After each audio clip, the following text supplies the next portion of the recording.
my last video, I talked about the origin of story of Superman. It got more than 2 likes than I thought it would, honestly. Anyway, this video that you are now seeing is the continuation of that series. This is the origin of the Spear of Destiny.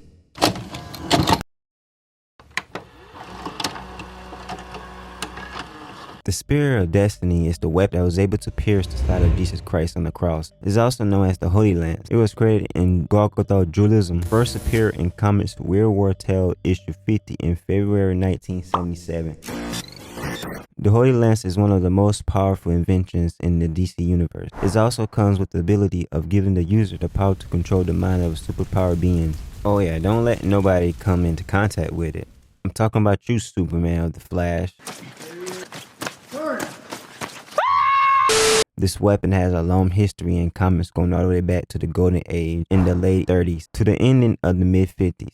At one point, the spear was in the hands of one of the most notorious villains. You guessed it, Adolf Hitler. He would use the spear to prevent the American superheroes, mostly those with magic-based powers, in the pre-crisis on Earth 2 reality. Also, the spear didn't exist on Earth 2. It was actually a cover-up story because of a supervillain who had the ability to steal other powers. You don't say!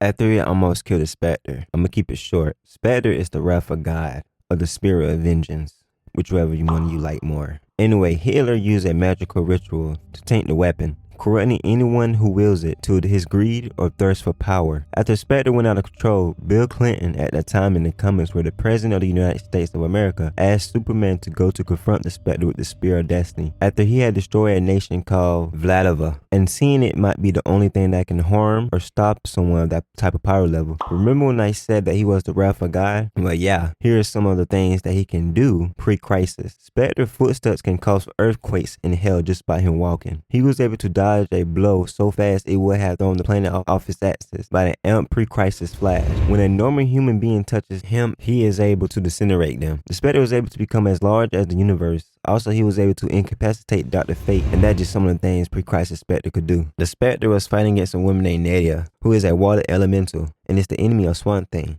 The spirit is also able to harm even her. She is nothing but water. After Clark realized how dangerous the spirit is after he had a vision by it, saying that he would use the weapon to take over the world, slaying all his allies and close friends before being confronted at last by Batman, who's the last one standing. We all know Clark wasn't going to let that become the reality, so he gave the spirit back to the Spectre, and he bound the spirit inside a rocky boulder with the ashes of Vladova and cast into Earth orbit. The spirit was also in the TV show DC Legends of Tomorrow. It was used to alter reality, able to change the history without messing with the Speed Force, and could help avoid the wrath of the Black Flash.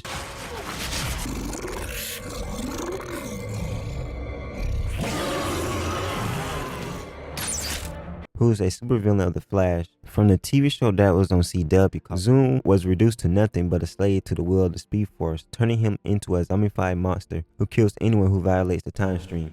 My favorite version of the spear is probably from one of the greatest movies of all time, Constantine, in which starred one of my favorite actors. The movie is about John trying to get back into heaven before he dies, because he is suffering from terminal lung cancer. So he meets with the angel Gabriel to extend his life for helping demons get back into hell. Gabriel told him that doing good deeds for selfish reasons will not get him to heaven. The movie had a budget of $70 to $100 million and made back $230.9 million back. It's an American superhero horror film directed by Francis Lewis in his executive debut.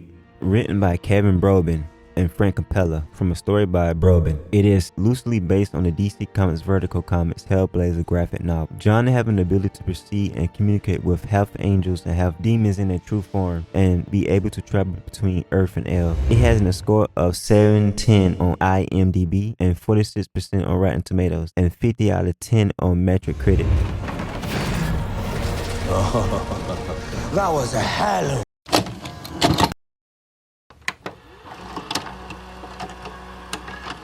The movie came out in the early 2000s in 2005. It's a 2-hour-long movie. I want to review the whole movie, but I don't want the video to be too long. Oh, also, I forgot that the actor Shia LaBeouf is in the movie too. I don't know how I forgot. If you don't know, the movie called Disturbia is one of my favorite movies growing up. Still in my top 10, to be honest.